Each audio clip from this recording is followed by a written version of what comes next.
ஆனா நெறைய ஒப்பீனியன்ஸ வேலிடேட் பண்றீங்க. நெறைய பேருக்கு ஒப்பீனியன்ஸ் குடுக்குறீங்க. வெற்றிமாறன் சார் ரொம்ப அழகா சொன்னாரு.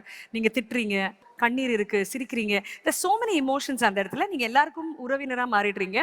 பட் என்னைக்காவது வீட்டுக்கு போனதுக்கு அப்புறம் அவங்களுடைய ஒப்பீனியன் உங்க மேல வந்து சாரும்பொழுது, அதை ஏத்துக்கொள்ள முடியாத ஒரு தருணம் என்னைக்காவது இருந்திருக்கா? there's an opinion about you that you don't accept அப்படின்னு ஏதாவது இருந்திருக்கா? அது இருக்குதா? அது எப்படி இல்லாமல் இருக்கும்? நம்ம என்ன ஒரு பெரிய ஒடிசை இது எல்லாத்தையும் கடந்த ஒரு ஆளா? அப்படி இல்லை. இப்போ நீ என்னடாங்கிறது என்னென்னா, ரொம்ப நாளாக நம்ம அதோடய ட்ராவல் பண்ணுறதுனால நம்மளும் அதில் ஒரு ஆளுன்னு தான் தோணும். ஆங்கர் ஃபீல்லாம் வராது.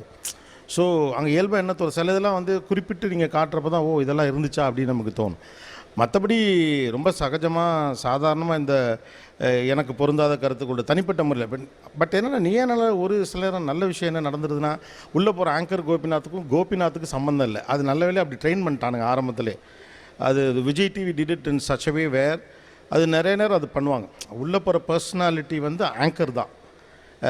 கோபிநாத்துக்கும் அந்த ஆங்கருக்கும் சம்மந்தம் இல்லை மாதிரி ஒரு ஷேப் கிடச்சிருச்சு. அதனால் மற்றபடி ரொம்ப நார்மலான சிம்பிளான ஆள். ரொம்பலாம் யோசிக்க வேண்டியதில்லை. அவ்வளோலாம் விவரம் பத்தாது.